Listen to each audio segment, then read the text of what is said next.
Thanks to the support as a channel member, Chris P. Oh, boys and girls, we've got ourselves into a right pickle this season. We need to beat Celtic by more than 2 clear goals in this video to get to the knockout rounds of the Champions League. And we're also not in the Champions League qualification spots in the Premier League. I've now been at Arsenal over a year. I don't think this is going to be the final club of this year's non-league to legend.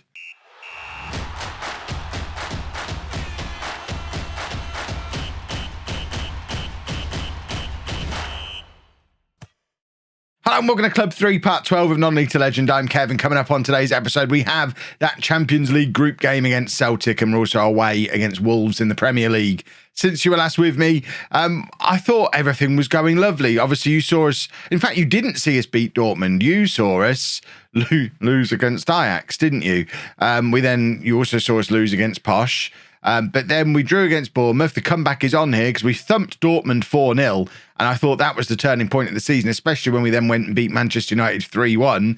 But we then got our buttocks handed to us by Chelsea and only managed to scrape a draw against Norwich. So the Premier League looks like this. 16 games played. We're only 2 points behind Wolves. The Champions League qualification spots are still available, but the Manchester United team we comfortably beat are 10 points above us. I don't think we're winning the league this year, but hopefully we can get back into the Champions League. And it might be that we have to wait most of a year to get back in the Champions League, because this is what the group looks like as we enter the final round of group games. We're 1 point behind Dortmund, but they're playing an Ajax side who have only got a point against us when they beat us in the last episode. So Dortmund pretty comfortably going to be expecting to qualify from this group and finish above us at least.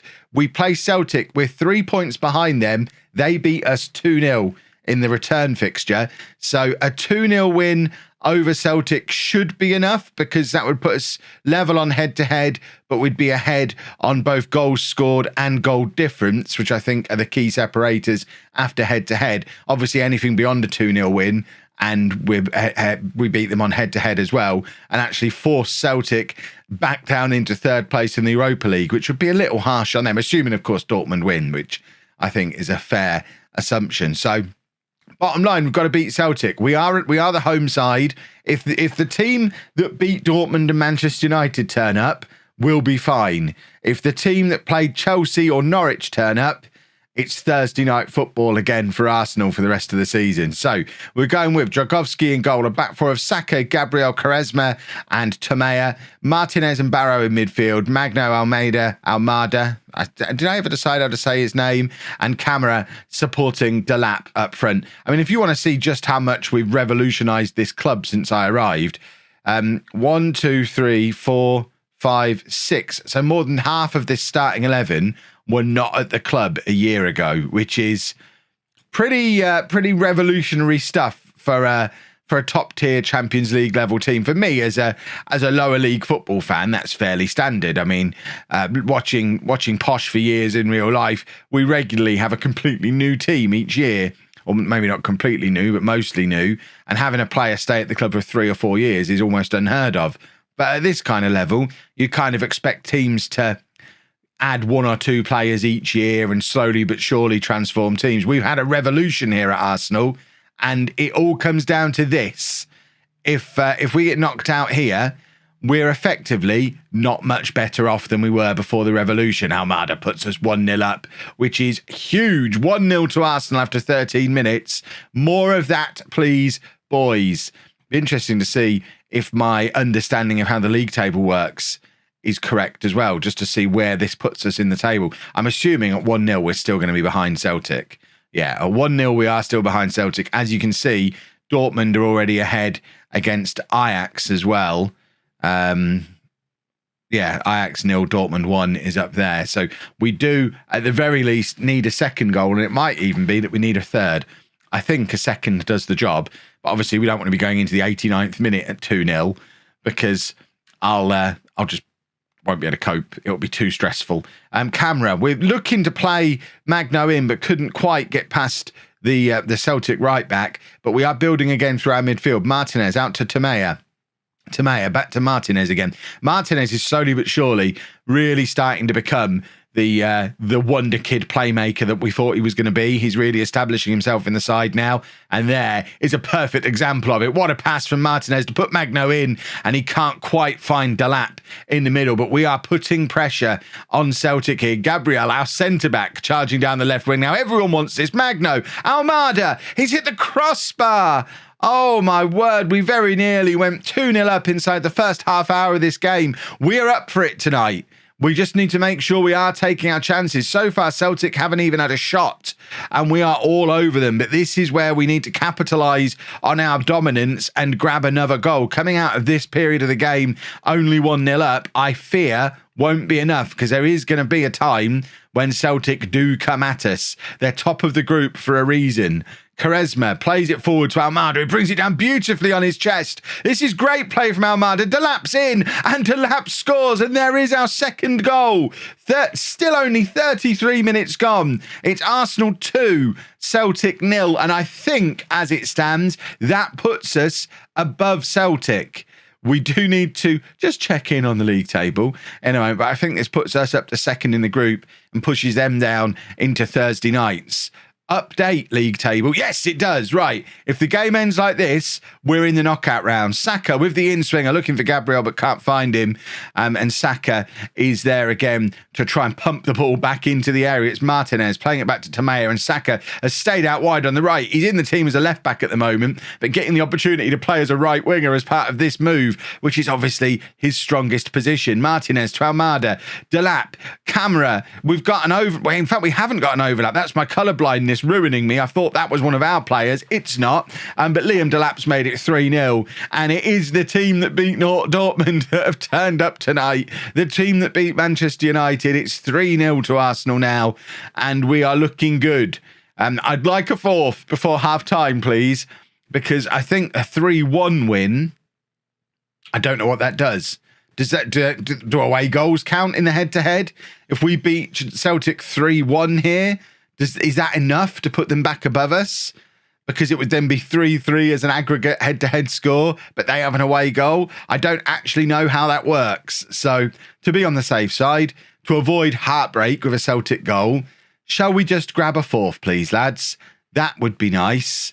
Although we don't seem to be going for it to quite such a degree in this second half. Although Tamea with the throw, it is the start of another Arsenal move. Tamea plays it back to Martinez. We want another beautiful pass from him. Instead, he squares it to Barrow, and Delap is very much up for it.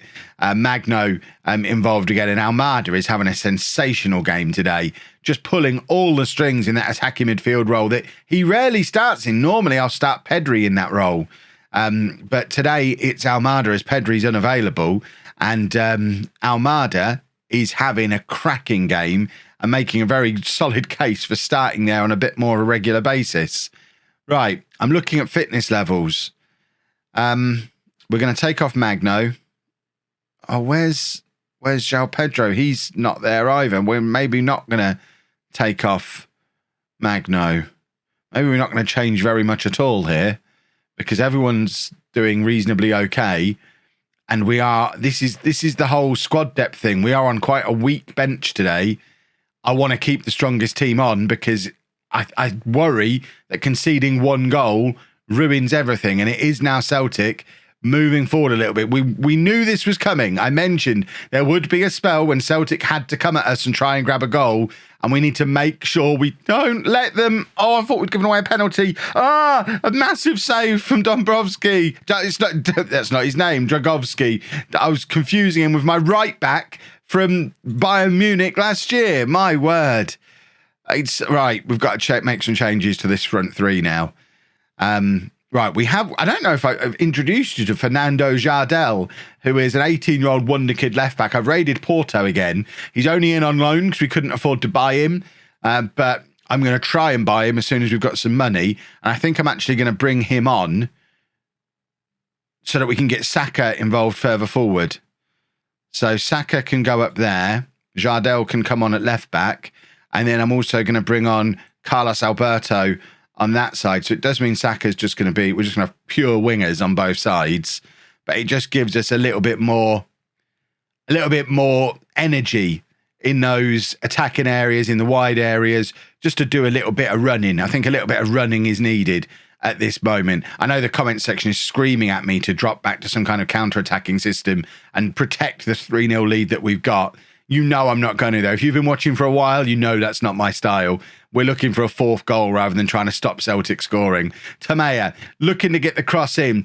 If he can find a lap, surely we get another goal. Almada's shot is blocked, and we continue heading towards the final 10 minutes of the game. And we've got to take Almada off. He's had a great game, but he's shattered. Leandro is coming on for him. And again, it's nice to have our youngsters involved, but having Jardel and Leandro on the pitch for such a big game really is demonstrating how thin this squad is and how this revolution at Arsenal isn't over yet. We still need more players, but at least we'll be signing those more players as a team still in the Champions League. You've got to feel for Celtic. They've been top of the group all the way through and have ended up finishing 3rd. It's the Europa League for Celtic, but we have made it through to the knockout rounds of the Champions League, and it didn't look like happening for a lot of that, but it's a good sign of character.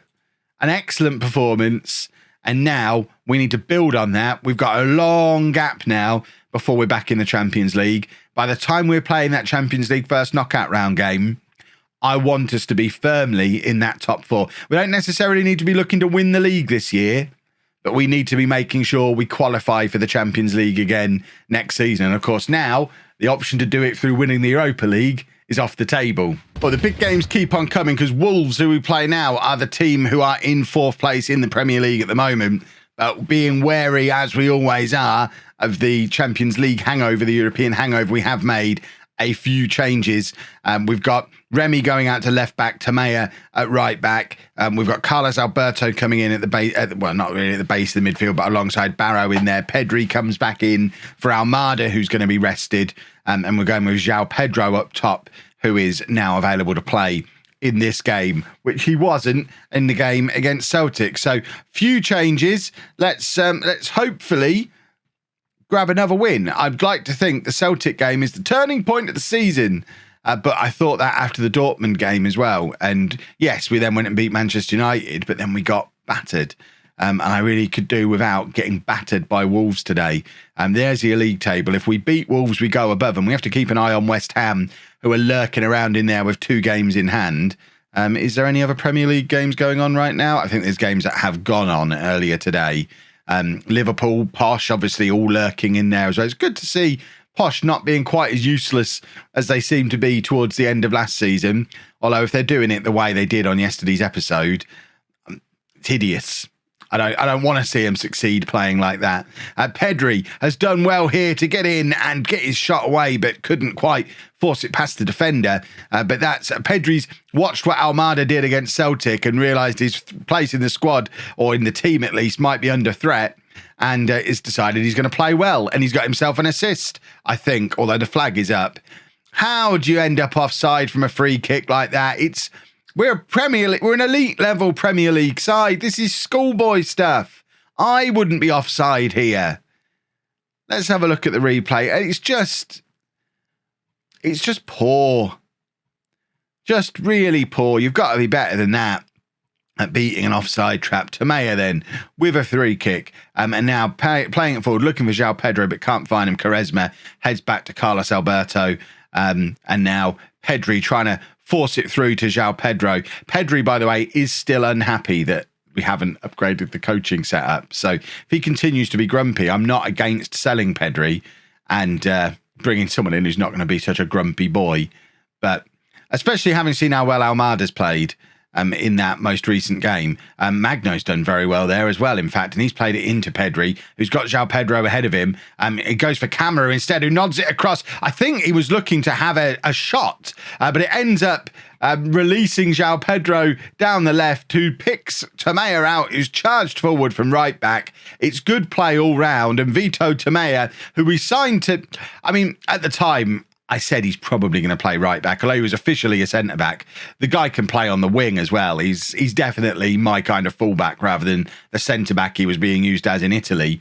But he was playing as a centre back in Italy, and we've brought him in, made him a right back, And now he's a goal-scoring right-back, flying forward and getting on the end of crosses with a header. And it's 1-0 to Arsenal. That's the important thing.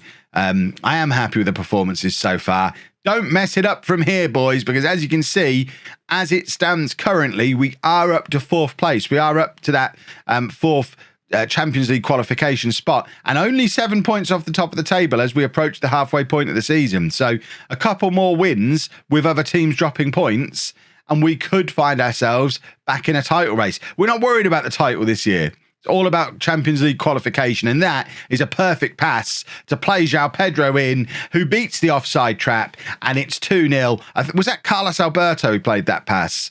We've got two very, very good young playmakers who can play at the base of that midfield, both Martinez, who's suspended today, and Alberto, who's another one. He came in as a winger. Oh, it's Pedri who played the ball. Pedri's having a good game today, isn't he? What a pass.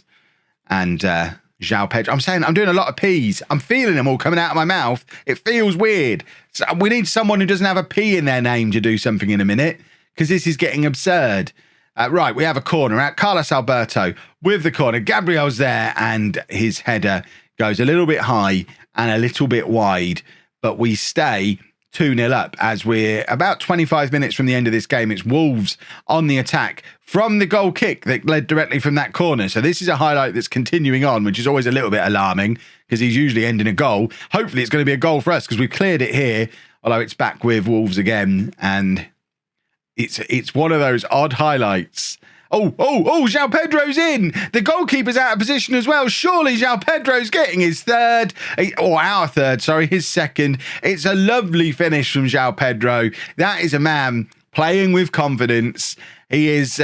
He wants to be here now. He's our captain, and he has been one of our best players this season.